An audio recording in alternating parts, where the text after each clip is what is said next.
Sejam todos bem-vindos para mais uma aula de Geografia, cursinho Israel Macedo. É um prazer estar aí na companhia de vocês. Sou o Randolfo, professor de Geografia. Na última aula falamos sobre as regiões metropolitanas do Brasil. Não encerramos esse assunto na última aula. Teremos continuidade nesta, então essa aqui é a segunda parte da aula Regiões Metropolitanas do Brasil. Então, vamos lá para o slide.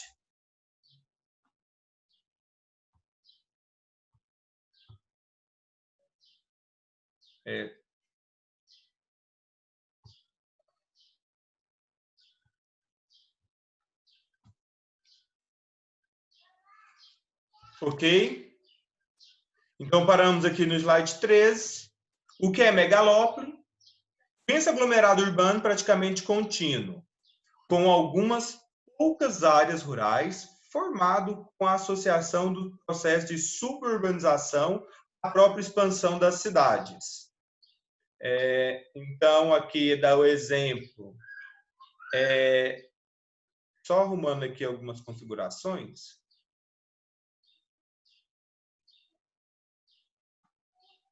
Ok, tranquilo, favorável, vamos lá. Então, aqui entre as megalópolis do mundo, destacam-se a megalópole Boston, que compreende a área de Boston e Washington, no nordeste dos Estados Unidos, e a megalópole Tóquio Yokohama, no Japão.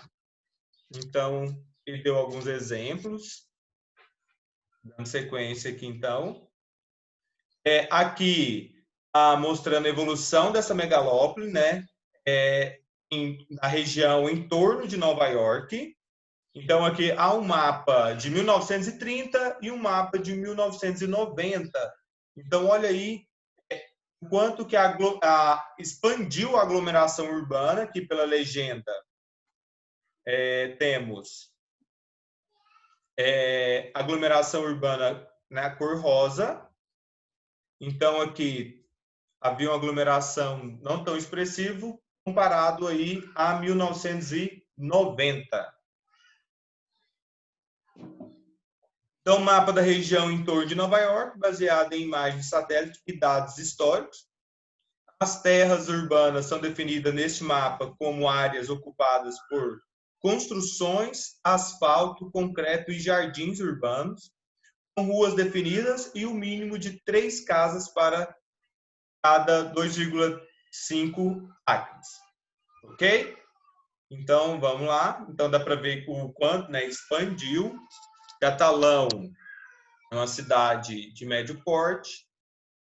E teve aí está ocorrendo aí, né, alguns crescimentos urbano e também na sua malha urbana, devido aí à densidade demográfica, né, o crescimento da sua população requer aí novas moradias.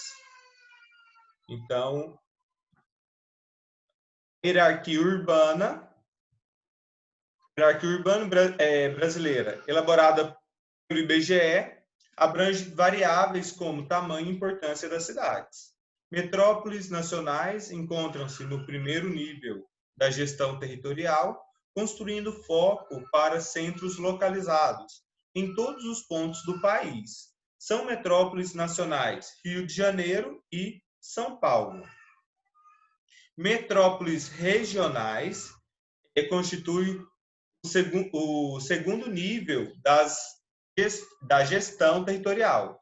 Exerce influência na macro-região onde se encontram, como metrópoles regionais Belém, Belo Horizonte, Curitiba, Fortaleza, Goiânia, Manaus, Porto Alegre, Recife e Salvador. Então, dando sequência aqui, aqui na questão da hierarquia urbana, só destacando a questão, né, das metrópoles nacionais, das metrópoles regionais.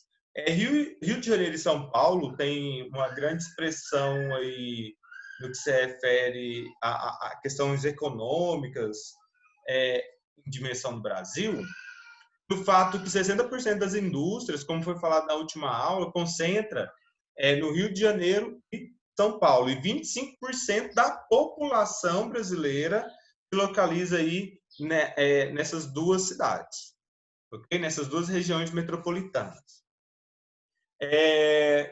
Capitais regionais constituem o terceiro nível da gestão territorial e exerce influência no Estado e em estados próximos. Dividem-se em 3 níveis, A, B e C. Então, temos aqui, né, as áreas de influência das metrópoles e hierarquia urbana no Brasil.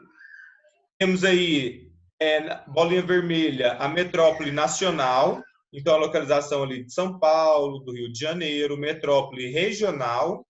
Aqui no estado de Goiás, Goiânia, então Goiânia é uma metrópole regional. Quadrado é o centro submetropolitano. Então temos aí Campo Grande, ok? Campo Grande. Podemos destacar também aqui quadrado, Vitória, Aracaju, Maceió. Enfim, depois vocês dão uma olhada aí, será possível encontrar vários outros. Capital regional e área de influência da metrópole. Ok. Então, aqui vai estar mostrando um pouco da hierarquia urbana no Brasil. Rede urbana, interdependência das cidades, com suas produções diferenciadas. Esquema clássico, metrópole nacional, metrópole regional, centro regional, cidade, local, vila. Metrópole nacional, metrópole regional. Então, temos aí, né, o centro regional e cidade local. Então, aqui está mostrando um pouco, né, da questão da hierarquia. Então, aqui da metrópole nacional, a base aqui vai ser, né, a vila, vai estar ali bem na base mesmo ali da hierarquia. Aqui é cidade local, vila, enfim, né, tem toda essa complexidade aqui. Rede urbana, então aqui é a metrópole, capital regional e cidades. Então, aqui mostrando o fluxo, né, as redes. Isso pode ser a distribuição de mercadoria. Isso aí são as redes também de informação e de necessidade, né? Se você está aí, por exemplo, em uma cidade, uma capital regional ou cidade, você tem necessidade de ir para uma metrópole ou ir para uma cidade com mais estrutura, digamos assim, quando se fala de estrutura, a gente fala da questão da área da saúde, na prestação de serviços. Se aqui em Catalão, se há necessidade de um especialista, né, de um especialista na área da saúde ou em outras áreas e que não se encontra aqui em Catalão, qual um local assim, né, qual outra cidade que é requisitado pelos catalanos? Uberlândia, ou Goiânia, ou Brasília. Então, é nesse sentido aí que se dá essas questões da hierarquia, da questão da grande densidade demográfica, das disponibilidades aí do setor terciário.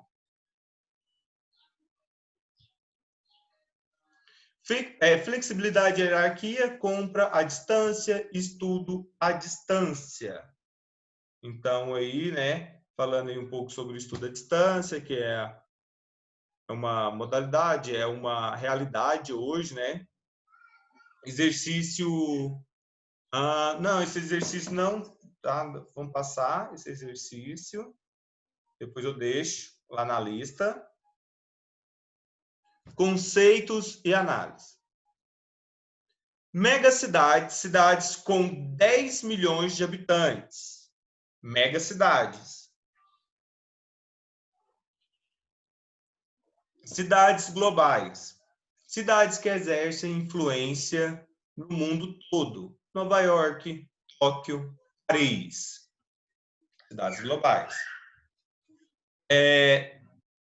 Brasil destaca-se para as cidades de São Paulo, com 19,6 milhões de habitantes, e Rio de Janeiro, 11,8 milhões de habitantes.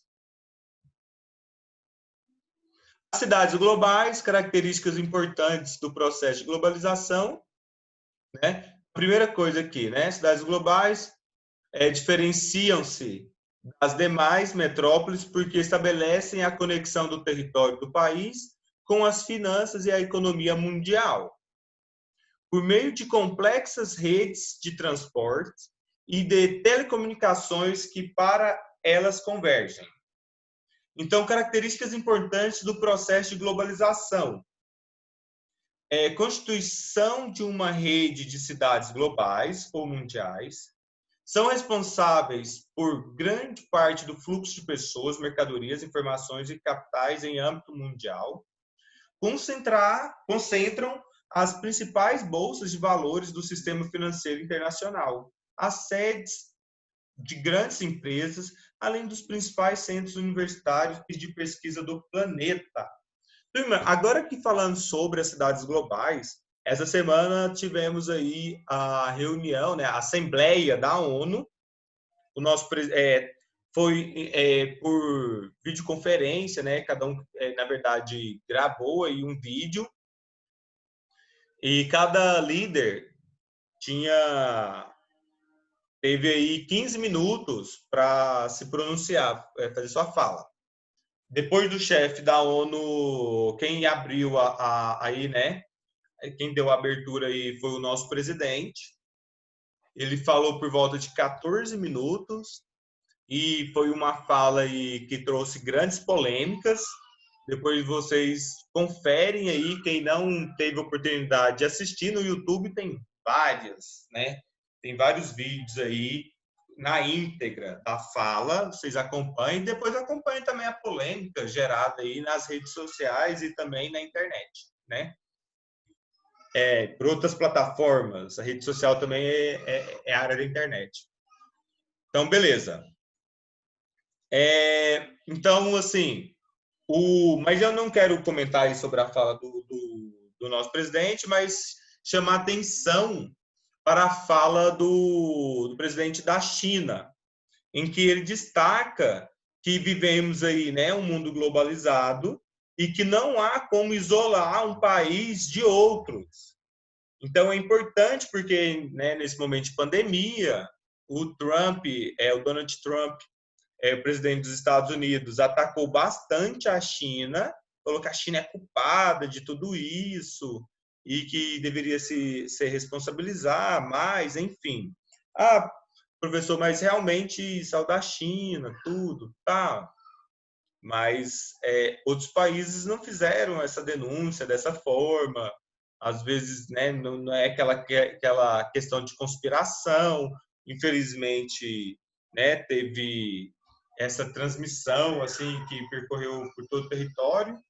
Mas enfim, né? Isso também tem que se apurar melhor e não vou fazer a defesa aqui, né? Pagar de advogado da China, de forma alguma. E também o Trump chamou a todo mundo. Ele fez um discurso um pouco agressivo. Falou que os Estados Unidos está muito bem armado e que por ter, né, tamanha força vai impor a paz, né, nem que seja a força. Foi mais ou menos isso que eu entendi. E o que eu quero destacar, na verdade, não é o pronunciamento do Trump, mas sim do líder chinês, em que ele fala, né, aqui está falando, dos fluxos de pessoas, de mercadorias entre os países. Então, assim, se realmente acontecer um surto, por exemplo, há grandes possibilidades de ter essa transmissão por causa dos fluxos, não tem como isolar.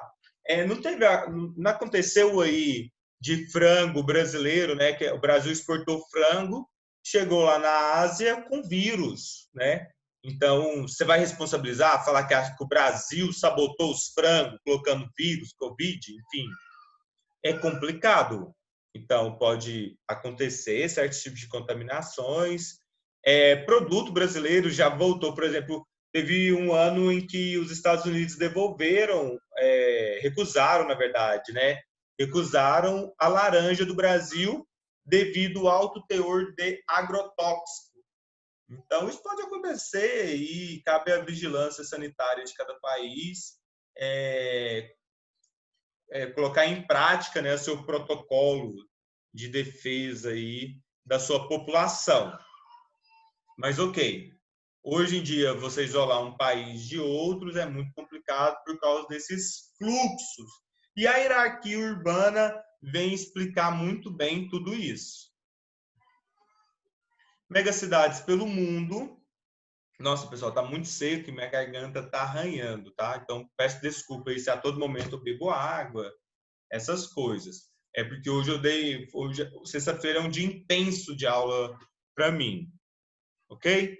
Aí eu sempre gravo no final da tarde, e vocês sabem muito bem, catalão. Ah, essa semana iniciou a primavera, né? Iniciou a primavera essa semana.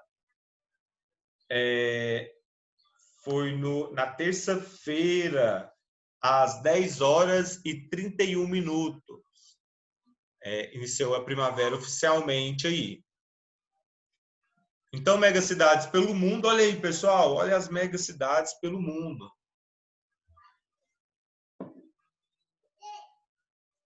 Muito aqui na América do Sul, né? Na parte litorânea, tanto do Oceano Pacífico, do Oceano Atlântico, ou é bem próximo, né? Aqui nos Estados Unidos, temos grandes concentrações populacional. A América Central está aqui, né? Por questões também territorial. Ah, mas olha aqui o Japão também é um território bem restrito, bem limitado, né? O que destaca aqui, pessoal, quer chamar atenção ao território da Rússia, né? Somente a parte aqui próxima aos países europeus, né? A parte europeu aqui da Rússia, a oeste dos Montes Urais, a maior concentração demográfica. E nos outros aí o maior são lugares mais vazios, né? Pouco povoados. Nem precisa chamar atenção aqui da China e do Japão. O Japão tem um território, né, mais limitado. Já a China, se eu não me engano, é o terceiro maior país do mundo. Primeiro é a Rússia, depois o Canadá, China, Estados Unidos, Brasil, Austrália. Se eu não me engano, é essa sequência mesmo. Região metropolitana de São Paulo. Então, aí uma imagem de satélite da região metropolitana. Então, é uma região aí com uma malha urbana bem extensa. E isso também traz vários conflitos sociais, né? São Paulo amarga aí com a população em situação de rua, pessoas em situação de rua. Quando eu visitei São Paulo, fiquei espantado pela quantidade de pessoas em situação de rua. Eu já falei várias vezes, eu acompanho um canal no YouTube que é Mundo Sem Fim. E eles tiveram que voltar para o Brasil por causa da pandemia. O pessoal foram em várias cidades, principalmente países subdesenvolvidos. E eles falaram que nesses países que eles visitaram não tinham uma grande quantidade de pessoas em situação de rua, como eles observaram em São Paulo recentemente. Então, tem países aí que são bem mais pobres que o Brasil, né? Falando que o Brasil, mas é bom lembrar que o Brasil está entre as 10 maiores economias do mundo. Então, países aí com PIB bem abaixo do Brasil e que as pessoas não se encontram em situação de rua. Criança também, né? Criança em situação de rua é muito triste. E eles não encontraram, ou se encontraram, não teve tanto destaque, assim, né? Não chamou tanta atenção como São Paulo chamou a atenção deles, né? Com essa problemática aí de moradia. E o Brasil também, aproveitando aí um pouco do que eu falei sobre a Assembleia da ONU, como foi bem lembrado pelo nosso presidente, o Brasil aí alimenta 1 bilhão de pessoas no mundo. Isso é bom, né? Nossa, que coisa boa, né? O Brasil, celeiro do mundo, produz bastante alimento. Beleza, nada contra a produção de alimento e saciar a fome aí de quem tem fome. Mas o Brasil possui aí em torno de 220 milhões de brasileiros. E já chegamos aí, está crescendo a fome no Brasil. Já temos aí em torno de 10 milhões de brasileiros subnutridos. Então, é aquela complexidade, né, pessoal? O Brasil produz e alimenta 1 bilhão e temos 10 milhões de pessoas subnutridas, passando fome. Então, cabe aí, né, fazer essa análise crítica, porque chegamos nessa situação, tá? E lembrar do papel social da agricultura e da pecuária, que é saciar a fome. Então, você está vivendo um país que muito produz, que muito exporta e passa por uma subnutrição, é muito triste pensar nisso, né? Se a pessoa não sensibiliza em saber que nesse exato momento tem uma criança, tem um idoso, tem um pai de família, tem uma mãe de família, tem um ser humano que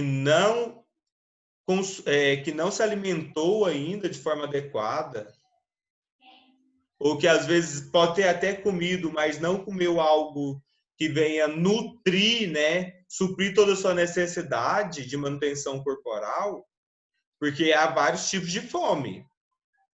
Há uma fome que é aquela fome de falta de algumas vitaminas, nutricional. A pessoa consome ali, né, carboidrato, açúcar, enfim, enche a barriga, mas não nutre. É mais ou menos nesse sentido aí, tá, pessoal? Há várias classificações aí e na área as áreas biológicas explicam melhores. Conceitos e análise, então, funções urbanas, função que identifica uma cidade, seja no estado, no país ou no mundo. Santos, Roterdã, cidades portuárias, Brasília, enfim, né? Então, cidades administrativas e cidades religiosas, como Meca e Aparecida do Norte. Tecnopolos, cidades que apresentam em seu sítio urbano grandes centros de produção tecnológica. Vale do Silício, nos Estados Unidos, Campinas, Brasil. Aqui o Vale do Silício, na Califórnia, onde concentra grandes empresas de alta tecnologia, universidades, institutos de pesquisa. Nessa região, observa-se muitos pesquisadores estrangeiros que acabaram saindo de seu país de origem, atraídos por melhores salários e pelos desafios profissionais. Então, deu oportunidade para cientistas, para intelectuais de outros países, mas também é aquela forma deles expandir, né, a sua tecnologia, captando pessoas, né, geniais por todo o planeta, por todo o território. Dá oportunidade, mas também da mesma forma a empresa captura, né? Porque fica parecendo que, nossa, que empresa boazinha, fica aí dando oportunidade para as pessoas do mundo inteiro. Nossa, há um africano aqui que trabalha no Vale do Silício. Olha o latino-americano que está aqui. Olha a oportunidade que damos para. Não, não é bem por aí, né? Eles vão o quê? Garimpar essas pedras raras pelo mundo e que venha somar e, né, dar aquele avanço nas empresas. Tá? Então, isso é bom refletir nesse sentido, porque fica parecendo que, nossa, a empresa dá várias oportunidades. Vale do Silício brasileiro, Campinas, né? Então, aqui Campinas, a Unicamp, top. Olha aqui, pessoal, olha a diferença. Vale do Silício, olha o Vale do Silício brasileiro. Top, olha, não tô fazendo crítica, não. Aqui, né, desenvolvimento aí. Estou falando a diferença da paisagem, né? Olha a paisagem aqui e olha aqui. E dizem, né, que o Brasil está investindo demais na educação, em tecnologia e ciência. Estamos avançando, né? Ah, professor, mas está comparando aí. Não, só para pensar, refletir. Eu sei que tem uma grande diferença, né? Vale do Silício e aqui no Brasil.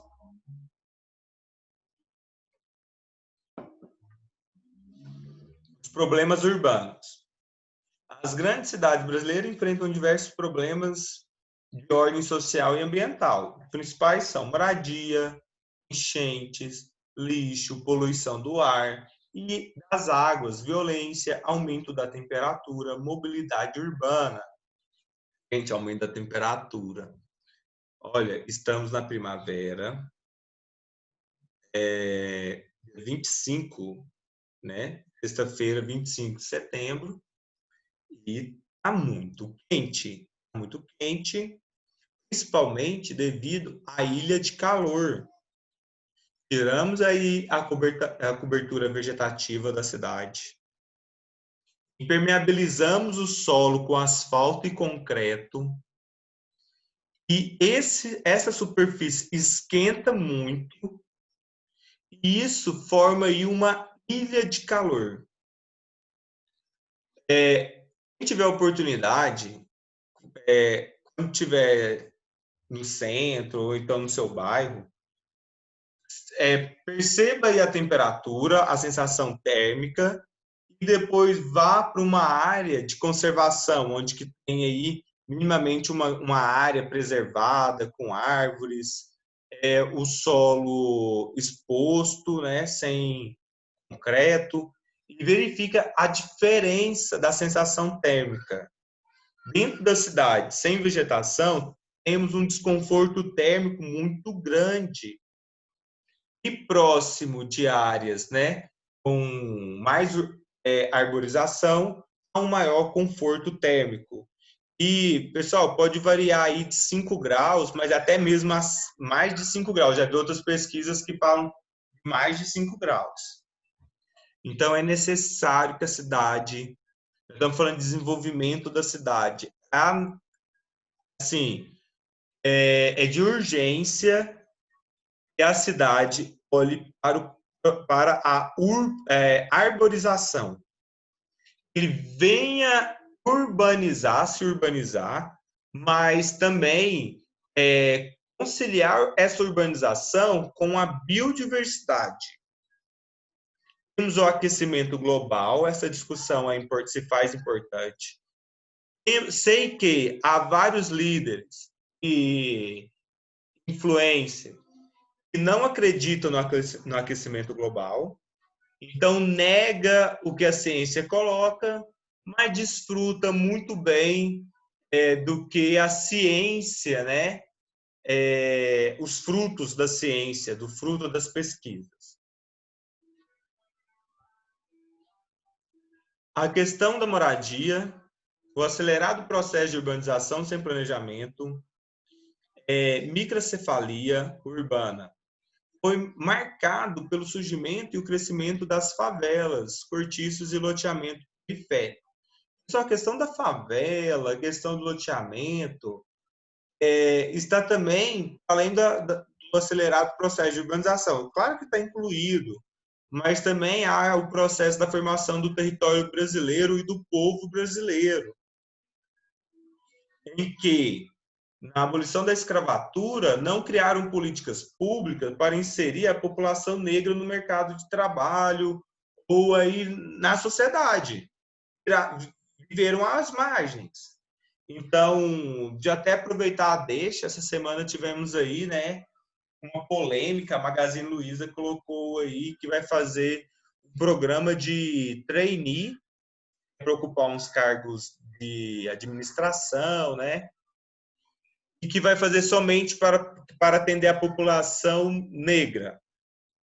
Porque, segundo, né, a Magazine Luiza, essas áreas de liderança, apenas 16% são negros.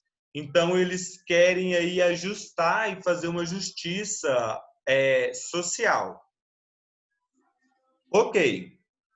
Teve algumas polêmicas a respeito de tudo isso, falou que isso é preconceito também, tudo. Mas quando você pega outros dados aí, pessoal, cabe refletir.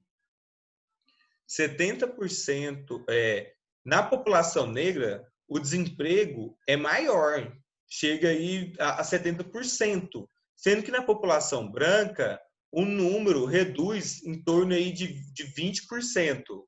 Depois dá uma pesquisada aí que tem todos esses dados, em que mostra que o desemprego é maior entre a população negra. Tem aí também a questão da inteligência artificial, que teve essa denúncia essa semana, que direciona empregos com maior rendimento, de liderança, né, as ofertas de emprego para perfis da população branca e serviços aí que dá de serviços gerais, né, na área da limpeza, enfim, são mais direcionados para a população negra.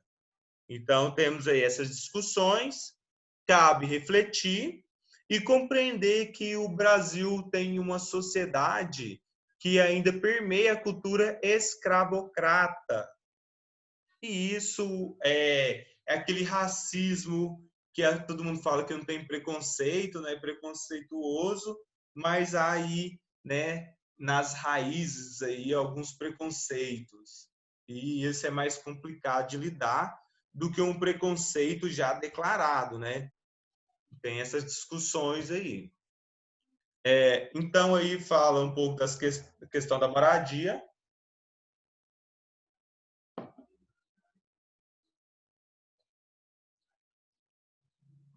Vou passar aqui. A pobreza, a violência urbana e a marginalização. A falta de emprego, de oportunidades, levam muitas pessoas para a criminalidade, muitas vezes para sustentar até mesmo o uso de drogas. O uso de droga é um problema também, né, da sociedade, tem que ser discutido, tem que ser muito bem discutido a respeito de tudo isso, o que levam, né, as pessoas a procurar o uso intensivo de certos tipos de drogas, compreender toda essa problemática. Então, assim, e que não é fácil e requer aí, né, uma disponibilidade para discussão. O Brasil, infelizmente, no fim do mês de agosto, tivemos um crescente número da população que ficaram desempregada. Temos aí 14 milhões de desempregados no Brasil. E há estudos que relacionam o número de desempregado com o aumento da violência. E aí temos, por outro lado, uma sociedade que está cada vez mais se armando, tendo aí maiores flexibilidade na aquisição de armas. Então, eu fico um pouco preocupado, né, a respeito de tudo isso, e principalmente em um país em que a violência contra as mulheres é altíssimo, né? As mulheres aí sofrem grande violência por parceiros, né? Por seus parceiros, por namorados, esposos, enfim. E com uma flexibilidade aí, a aquisição de arma, isso traz a refletir, né? A questão das enchentes, a impermeabilização do solo causada pelo asfaltamento e pelas edificações e também o desmatamento das nascentes e a ocupação das várzeas fluviais. Olha aqui, eu falei, né? Esse problema é agravado ainda pelas chamadas ilhas de calor, que já discutimos. Então, que é a ilha de calor, questão do lixo, a degradação ambiental. Nas grandes cidades, o nível de poluição atmosférica é tão elevado que, por isso, muitos habitantes acabam adquirindo diversos problemas no aparelho respiratório. Olha aí, pessoal. Nossa, falando nisso, a chuva, ainda bem que choveu. A nossa atmosfera aqui estava muito carregado de fumaça, mas estava muito mesmo. E a chuva purifica aí a atmosfera. Essas primeiras chuvas traz aí são carregadas de poluentes da atmosfera, então assim não é interessante, né, consumir ou até mesmo tomar banho aí dessa chuva, porque ele está limpando aí a atmosfera que estava aí aproximadamente há uns 70 dias sem chover no município de Catalão. Então estava bem carregado de poluentes. Chuva ácida, transformação química, então que é a chuva ácida, que se dá pela poluição atmosférica,